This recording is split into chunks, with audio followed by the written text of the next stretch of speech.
Welcome to Recap Our Studio. Hi, welcome to Recap Our Studio. A monk frozen for over 100 years finally wakes up and must learn to master the four elements to defeat the Fire Nation army that is destroying the entire planet. Today we will recap the story of the 2010 movie The Last Airbender. All countries on our globe are governed by the four main powers of earth, water, air, and fire. Each incarnation, with the exception of the Avatar, is born in a different body and country and has an aptitude for one of the four elements, but they all learn to master all the elements in the Southern Water Tribe Katara. Dominator, the sole survivor of the tribe, and her brothers Sokka are out hunting seals for nourishment. They reach a frozen lake by following the animals' tracks, where they discover something that starts to shine under the ice. I was interested to learn what was creating the impact. They were forced to flee in order to avoid falling into the icy water when Sokka took his weapon and began slamming it into the ground. This caused a number of fractures to appear. Unexpectedly, a large ice orb starts to form, and we can make out a person within with luminous eyes. I'm worried it's a Fire Nation trap. Sokka starts to back away gradually, but Katara snatches her brother's weapon and hits the big sphere, sending a blast of frigid air at her and knocking her back. A big beam of light that looks to be pointing upward like a beacon is then seen as the globe starts to break the tribe in the senior. When a large vessel from the Kingdom of Fire passes by and notices it, it decides to visit the town to look into it until the sphere is destroyed entirely. When Katara approaches the newly created crater, she discovers a little child and a gigantic bison. The brothers carry the youngster, who is known as Inku, to the village where he may remain till he regains his strength. When they approach the boy and discover that he is really weak back in the community. The youngster tells Aang and Katara in a short dialogue that he left the Southern Air Temple a few days before and that he had to go back to his house. Sokka conceals the children where Aang was with the army while the populace outside can see the enormous Fire Nation ship coming from the horizon and anticipates a potential battle. When the Fire Lord's son Prince Zuko arrived, he was instructed to summon all the elders to him. The soldiers then start to search the shelters for the elderly, and one of them walks directly into the area where the children were. When he discovers there was no elder present. When the guy turns to depart, she sees the red hood covering his head and approaches him to take it off. The boy's bizarre head tattoos caught her off guard. After seeing Eng's tattoos, which are the markings of an airbender, the guy chooses to take him to the prince and Zuko decides to take him to his ship. Considering that the mystery lads were the ones who discovered him, he feels obligated to assist them. Sokka is persuaded to go in search of him by Katara. The boy's bison, Papa, can float, so they decide to utilize him for the rescue when they start to worry about how they would get to the boat. The boys visit their grandma before departing and learn that the tattoos are from the airbenders, something that hasn't been seen in more than a century. He is the current incarnation of the mythical spiritual warrior who finally materialized to free them from the rule of the Fire Nation, according to the old woman who said that the previous avatar that was born was meant to be an airbender but was never discovered. Aboard the ship. Placing a lighted lamp, a stone, and some water on the table, Zuko and his uncle General Aero test the youngster.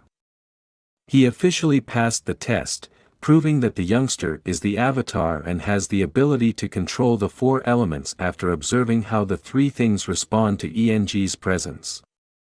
Zuko then plans to send the youngster to the land of fire as a prisoner, but the boy balks at the idea and utilizes the element of air to escape. When he is cornered by the fire army, Papa transforms his staff into a glider and generates a current of air that carries him to his friends along with his brothers and returns to the Southern Air Temple to meet his friends and masters. Anshi, Sokka and Katara are with him when he first arrives on the deck of the ship. However, when they get there, all they discover inside is a flying lemur bat. They are unable to locate the other monks. The youngster rushes there believing they are on the prayer field. But when he arrives, all he sees is a massive heap of bones. It comes out that the monks tested the 4 elements on all the young men, including NG, since they were aware that the next avatar would be an airbender. The child refused to shoulder such a burden and left the temple with Opera when he realized he was the generation's spiritual leader when they were traveling along the Southern Water Tribe Sea. After the child left, they traveled through a severe storm and made an air sphere to shield themselves, but they still ended up falling into the lake, where they were frozen for the subsequent 100 years. The Fire Nation also knew that the Air Temple would be the spot where the next avatar would be born. As a result, they attacked the temple and overthrew all the dominators to stop the avatar from becoming more powerful. Aang discovers his old master's skeleton, which he is able to identify thanks to the talisman that he created as a present for him. In the midst of this internal struggle brought on by seeing the battle scenario, the youngster unwittingly begins to meditate. In this condition, he is able to reach the spirit realm and meet a dragon-shaped spirit who was delighted to see the avatar after more than a century. Commander Zhao, one of the military chiefs of the Fire Country, saw Zuko on his ship at the same time and asked him to dine on board, telling him that the prince was a weakling and that is why he was exiled, treating him like a mediocre child and humiliating him in front of the whole army, insulting him after being incensed over the offer. When Zuko tried to attack him, his uncle stopped him. Then he stands up and informs the commander that, on that day, he will still be the Lord of Fire and that everyone will have to submit to him. He does, after all, vividly recall the causes of his exile. Zuko stood up for them and fought to prevent them from going to war after learning that some of the princess pals might be killed during a fight. The prince was given the task of fighting as a kind of retribution, but when the time came, he faced none other than the Fire Lord himself. Zuko was burnt to indicate his humiliation and exiled from the Fire Nation because he refused to fight his own father after a trip to the temple. Aang and the 2 brothers are traveling across the land country when they come across a little child evading some fire troops close to a tiny settlement. Katara starts to play with the water and attempts to protect the youngster, knowing that he would be taken into custody. However, no one was available to instruct her since she is the only dominator in her community. The daughter only succeeds in encasing her brother in ice. Due to their disadvantage, the trio decides to submit and is taken to the small Earthbender village, which is now under the control of the Fire Nation and used as a prison where earthbending is prohibited. The population of this village, however, notices their plight and rises in revolt, trying to inspire them to use their powers to defend themselves against the oppressors. He then shows himself to be the Avatar who claims to be there to set them free as a means of encouraging them. The fire handlers attack him and declare that all airbenders must perish when they see the youngster's air abilities. As soon as the conflict starts, the boy who was being pursued earlier starts throwing rocks at the soldiers' heads, who incensedly launched a fire blow at him. The boy's father raises an earth shield to protect his son, starting a fight between the firebenders and earthbenders, resulting in the expulsion of the military and the liberation of the population. After they manage to free the village, they pledge to save the villages in need, and they admit that despite being the Avatar, he only learned to use fire.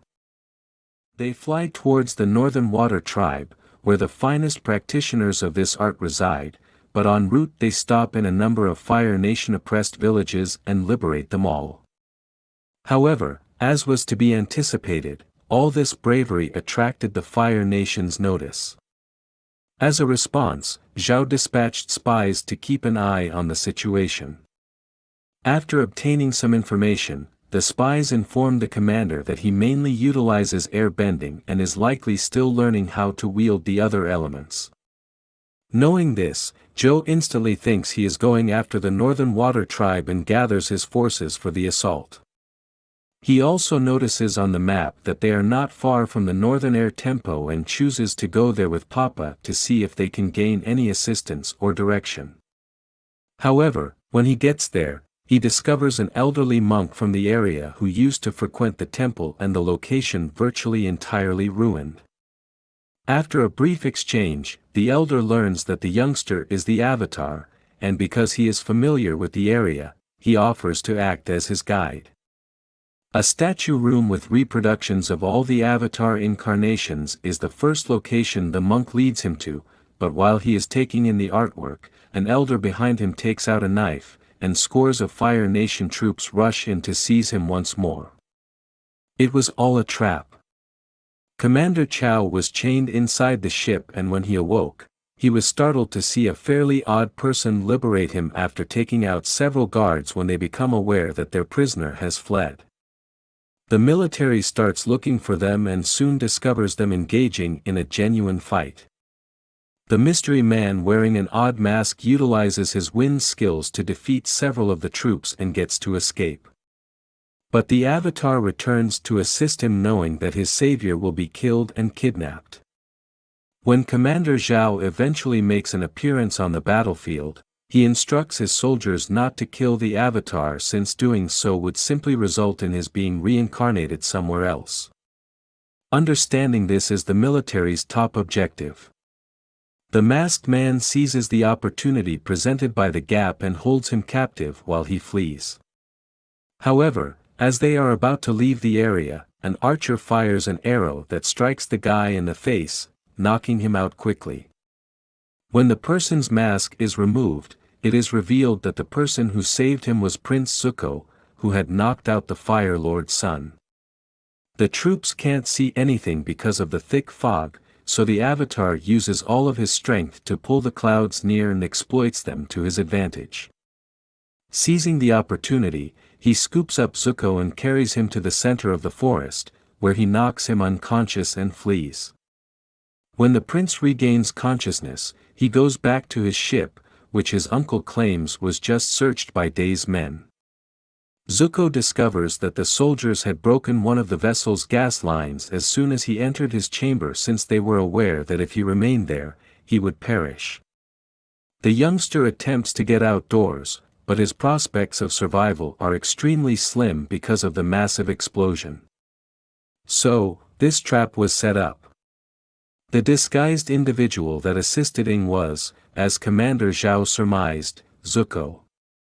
Meanwhile, Katara and Sokka are eventually reunited with Aang. Together, they go to the Northern Water Tribe, where he starts his element bending instruction with Katara and a select group of other pupils.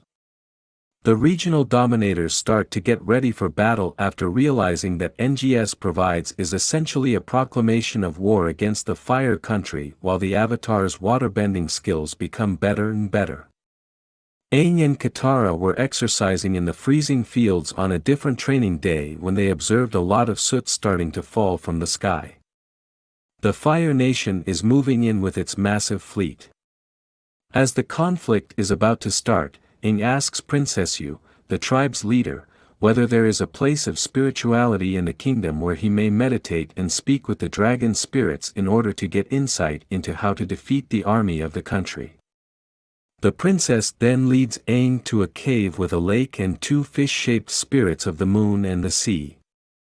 The Fire Nation launches their onslaught at the kingdom's gate by coming in from all directions, even through the earth, firing multiple cannons, and even riding enormous Komodo dragons. Yu and Sokka leave the cave as soon as Aang starts his meditation, and Katara stands watch until he is through.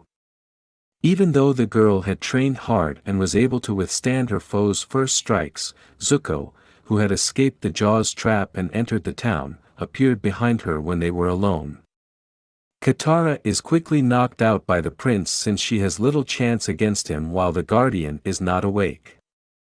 Aang is still meditating when Zuko grabs him and transports him to a secret area where he can see the mayhem outside. In the afterlife. According to the dragon spirit, Fury won't be able to overcome his foes until he has completely let go of his feelings of rage and remorse for the deaths of his people. He will only be able to demonstrate the actual power of water to the fire people at that point following the discussion.